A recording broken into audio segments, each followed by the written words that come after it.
Okay guys, so today we're making a video on my naturalistic leopard gecko terrarium, so let's get straight into it.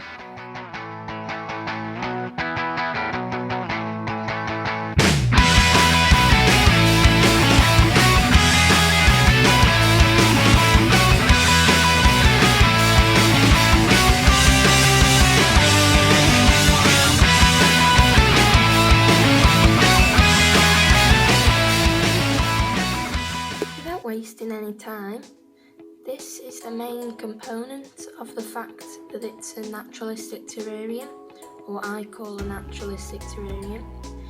It's the substrate, which is sorry if this gets shaky here, but it's loose, as you can see.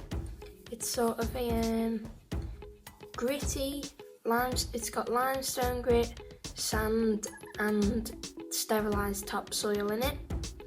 I didn't make this mix myself. I bought it from Pets at Home under the name Tortoise Terrain or Tortoise Floor or something like that it was called. But so far I think it's doing really well. I mean, it's better than pure sand because, as a lot of you will know, leopard geckos are not found on sand in the wild, but they're also not found on lino tiles and paper towels either.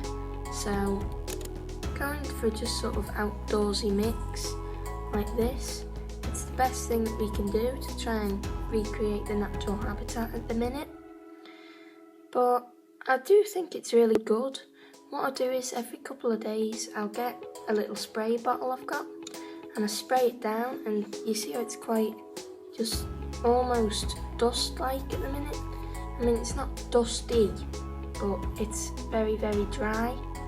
So if you just spray it every few days, it gets a bit firmer with the water. So it allows her to dig a bit better, which she does definitely do. Over here is the hot side with the LED light over it. And she doesn't really like going in here for some reason, but the other night I stayed up a bit after lights out and she did go in here, and I did see her digging in there to get closer to the heat mat, which I thought was cool. She was just using her back legs to sort of kick the substrate away, and it's obviously spraying it to make it hold its form a bit better, the substrate. It's obviously going to let her dig better. So yeah. I'd say another important natural aspect is lighting. Now at the minute I don't have a UVB bulb, I just have a Exoterra LED that changes colours, and I keep this on for about 12 hours a day to 14 hours, something like that. And I start off in the morning with it on the blue, then I change it to the white for the 12 hours, then maybe half an hour of blue again at the end of the day.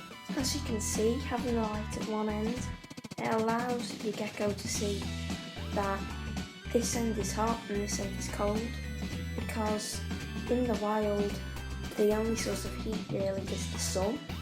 So you're going to associate the sun with warm, which you probably do anyway.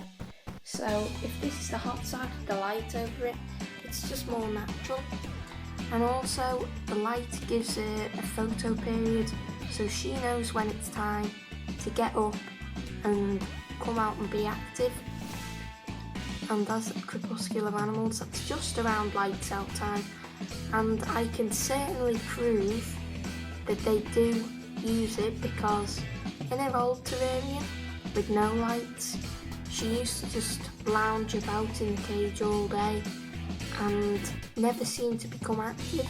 But in this cage she does, seriously. I turn the lights off at about 8 to 9 o'clock, just when I'm there to turn them off. And she seems to spend all the time in there, as you'll know if you watch the collection tour I recently did.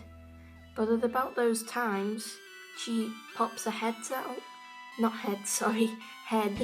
a two-headed leopard gecko, that would be weird.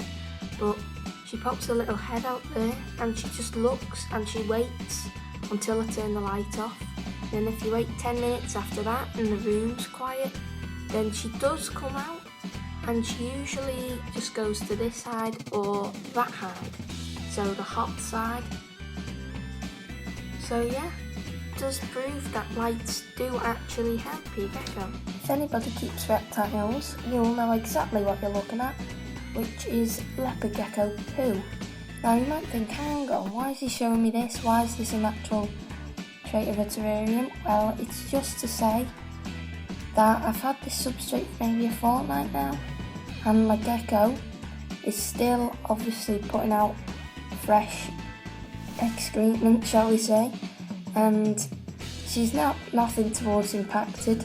I will be honest, she has been off feed since Sunday, but she has been pooing all the way through the week, so it's not impaction. It might just be her being funny because she is a bit of a diva. Now I do have some future plans for this tank. I'm thinking of getting a 7% UVB to put up there. Now 7%, you might think you're usually meant to put 2 for leopard geckos.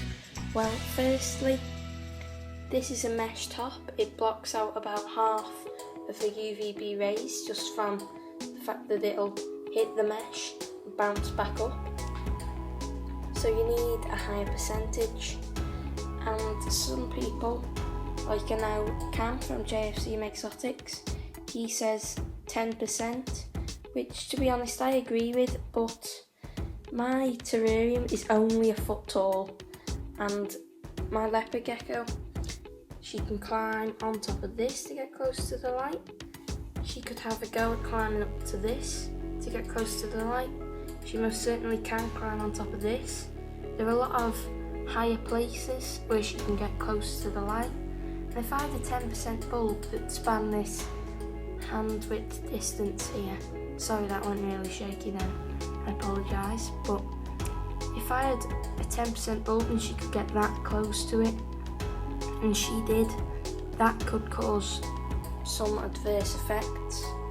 I'm not sure whether reptiles can get it, but it could put her at risk of skin cancer, I think. Not too sure about that, don't quote me on it, but it's certainly a possibility.